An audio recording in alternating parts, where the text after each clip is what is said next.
अतुल प्रसाद जी तो नचनिया है। बिहार सरकार जिस तरह से उसे नचा रही है उस तरह से आप करिश्मा करवाते हैं करिश्मा कुमारी से, और आनन फानन में उसको नियुक्ति को रद्द कर देते हैं। कौन सा करिश्मा था? ऐसे एक ही करिश्मा कुमारी नहीं है, बहुत करिश्मा कुमार और करिश्मा कुमारी को आपने बिहार में लाया है। मैं ठाकुर प्रेमनाथ सिंह सीतामढ़ी बिहार से बोल रहा हूं, और इस बार के बीपीएससी परीक्षा में जो शिक्षक भर्ती परीक्षा हुई है 1 to 5 के लिए मैं आवेदक रहा। मैंने उस परीक्षा परिणाम में भी उनका जो क्वालिफाइंग मार्क्स है ईडब्ल्यूएस से है, उसको कटअप को पार कर रहे हैं। सबसे बड़ा दुखद बात क्या है कि यह विज्ञापन को मैं रद्द करार देता हूं, अवैध है, क्योंकि जितने भी कैटेगरी है सारे कैटेगरी का क्वालिफाइंग मार्क्स दर्शाया गया था आवेदन पूर्व, लेकिन उसमें ईडब्ल्यूएस के लिए कोई क्वालिफाइंग मार्क्स नहीं दर्शाया गया था। इस आधार पर यह विज्ञापन बिल्कुल अवैध करार दिख रहा है। दूसरी बात कि अभी जो एग्जाम का जो परिणाम घोषित किया गया है यह बिल्कुल अपारदर्शी है, इसमें कहीं पारदर्शिता नहीं दिख रहा है। कारण है कि जो सीटेट पास नहीं हो सके तो पहले तो सीटेट पास का पेपर अपलोड होना चाहिए था, उसके बाद परिणाम आने चाहिए थे। बहुत सारे बीएड या डीएलएड भी नहीं कंप्लीट है जिनका आना बाकी था, उनका भी पेपर पहले कंप्लीट करवाना चाहिए था, उसके बाद इस तरह का रिजल्ट देते तो हमको लगता है कि यह पारदर्शी माना जाता। सर, मैं अभ्यर्थी जलंधर कुमार सीतामढ़ी से हूं। बिहार सरकार द्वारा जो बीपीएससी की द्वारा परीक्षा ली गई थी शिक्षक भर्ती का, वह पूरा का पूरा हम लोगों के लिए नाइंसाफी और गलत साबित हुआ है।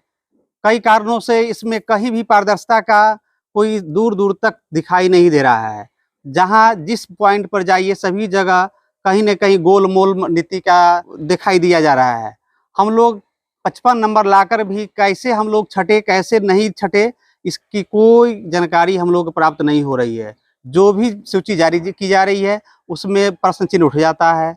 कोई भी कैटेगरी में जाइए किसका क्या मार्क्स है, क्वालिफाई है, कुछ पता नहीं चल पा रहा है। हम लोग कड़ी मेहनत के साथ पढ़ाई किया, परीक्षा दिया, जो परीक्षा दिया बट अच्छे से तैयारी नहीं किया उसका रिजल्ट है। हम लोग मेहनत से परीक्षा दिए, हम लोग का रिजल्ट नहीं है।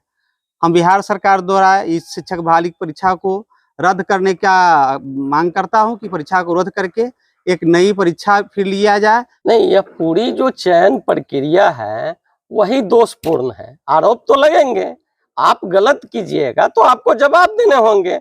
आप बड़े पद पर है और पद का निर्वहन करते हुए अभ्यर्थियों को आप संतुष्ट नहीं करेंगे तो आप पर दोषारोपण होंगे। आप उससे अलग नहीं हट सकते हैं, आपको जवाब देने होंगे। और इस 4 साल में जिस नियमावली को आपने बनाया और जारी किया, 4 दिनों में 40 नियम उसमें बदल गए। कौन से नियमावली का आप निर्धारण कर रहे थे, यह सोचने वाली बात है। उसके बाद आप प्रश्न पूछते हैं 1 to 5 में बच्चे पढ़ने वाले होते हैं 1 से 5 की कक्षा के पढ़ाने के लिए हम शिक्षक बनने जा रहे हैं। आप हमसे पूछ रहे हैं इंटरमीडिएट के प्रश्न पत्र। उसके बावजूद आपने जितने कठिन प्रश्न पूछे उसका हमने जवाब दिया।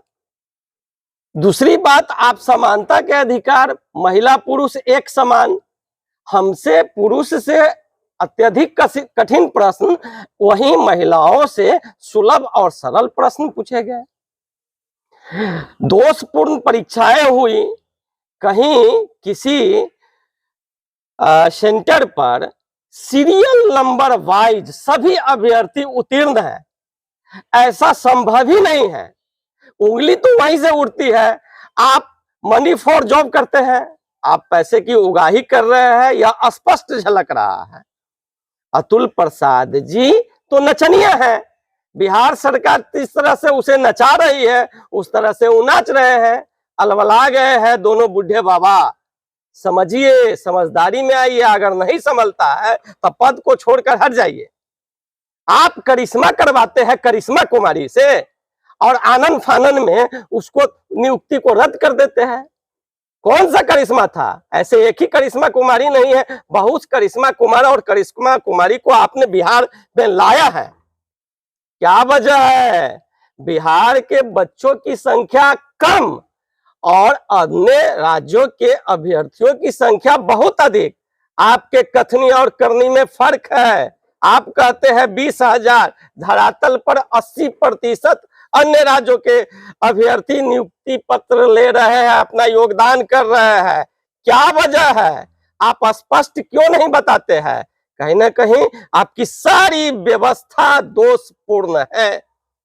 आप इतना जल्दी दे दिए, परिणाम घोषित कर दिए, ठीक है, अच्छी बात है, स्वागत योग्य है, लेकिन हमारा प्रथम प्रश्न पत्र का परिणाम कहाँ चला गया? उसे कहाँ आप फेंक दिए? मुझे तो पता चले कि हम प्रथम प्रश्न पत्र में उत्तीर्ण है या नहीं, ये तो पता ही नहीं है। आप जो मन होगा सो बोल दीजिएगा, नहीं फलना पास है, उसका द्वितीय प्रश्न पत्र में उत्तीर्ण है, उसको हम नियुक्ति दे रहे हैं। कैसे? आपके कह दीजिएगा, लिखा न पढ़ी हम जो सो कहे वही सही। अतुल भैया, चाचा के भीतर नाच न करा, प्रतिष्ठा बचाइए और बिहार के भविष्य को स्वर्णिम और उज्जवल कीजिए। हम पूरी तरह से आश्वस्त है, यह दोषपूर्ण व्यवस्था के साथ दोषपूर्ण परीक्षा लिया गया है। इस परीक्षा को यथाशीघ्र रद्द किया जाए और नए तरीके से पुनः परीक्षा आयोजित कर परिणाम घोषित किया।